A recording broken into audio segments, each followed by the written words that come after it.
পুরুষাঙ্গ মোটা ও লম্বা করার উপায় সেই বিষয়টি নিয়ে বলার জন্য আমি আছি ক্লিনিক্যাল অ্যান্ড কাউন্সেলিং সাইকোলজিস্ট ও সেক্স থেরাপিস্ট রাজু আকন। অবশ্যই প্রথম থেকে শেষ পর্যন্ত দেখবেন। মানসিক স্বাস্থ্যের উপর অথবা আপনার যৌন স্বাস্থ্যের উপর বিভিন্ন রকমের তথ্য পেতে আমাদের ইউটিউব চ্যানেলটি সাবস্ক্রাইব করে রাখবেন। পুরুষাঙ্গ মোটা ও লম্বা করার উপায় নিয়ে অনেকেই বিভ্রান্ত থাকেন। আজ আমরা সেই সত্যটি জানবো এই ছোট্ট একটা ভিডিওতে।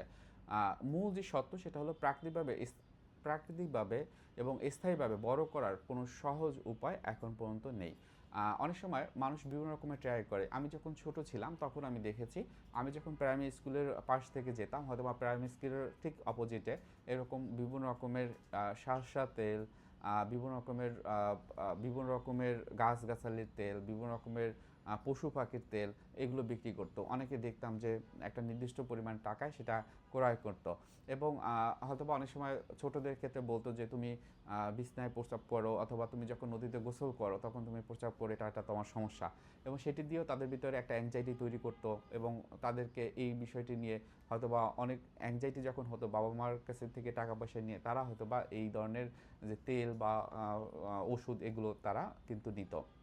অনেক সময় এরকম হতো যে এই ধরনের কথা বলে তাদের মেন্টাল যে বিষয়টা সেটা একটা অ্যাংজাইটি তৈরি করতো যে তোমার স্বপ্নদোষ হয়, এটা তো খুবই খারাপ, তুমি যখন নদীতে যাও তোমার প্রস্রাবের বেগ হয় এবং তুমি নদীতে প্রস্রাব করেছিল।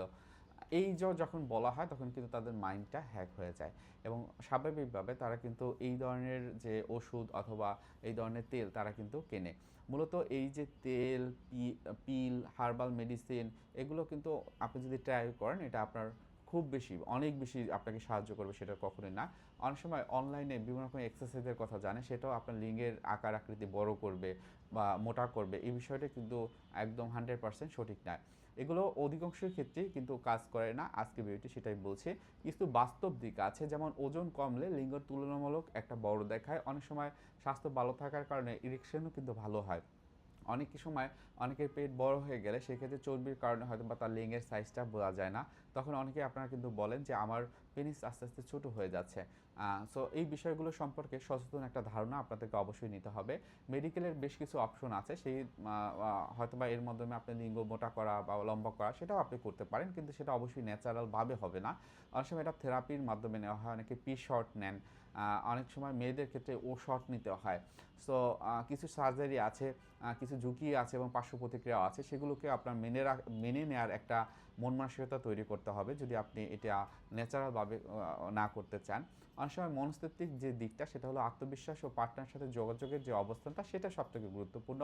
আপনার কীভাবে একে অপরের সাথে যোগাযোগ করছেন, কী ধরনের লাভ ল্যাঙ্গুয়েজ থাকছে, আপনি আপনার পার্সোনাল লাইফে অন্য কোনো অ্যাংজাইটি বা অন্য কারো মানসিক অশান্তি আপনার ভিতরে নিয়ে নিচ্ছেন কিনা, সেগুলো কিন্তু আপনার বাস্তব লাইফে খুবই গুরুত্বপূর্ণ ভূমিকা পালন করে এবং এর মাধ্যমে হয়তোবা আপনার ইরেকটাইল ডিসফাংশন অথবা প্রিম্যাচুয়ার ইজাকুলেশনের মতো যে সমস্যাগুলো সেগুলো কিন্তু হওয়ার সম্ভাবনা অনেক বেশি থাকে।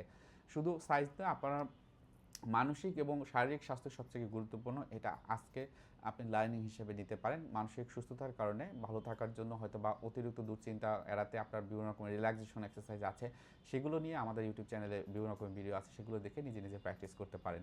সো আজকে ভিডিওটি এখানে রেখে দিচ্ছি। অবশ্যই প্রথম থেকে শেষ পর্যন্ত যারা ছিলেন আপনাদেরকে অসংখ্য ধন্যবাদ। সবাই ভালো থাকবেন, সুস্থ থাকবেন এবং আমাদের ইউটিউব চ্যানেলটি সাবস্ক্রাইব করে রাখবেন। ধন্যবাদ।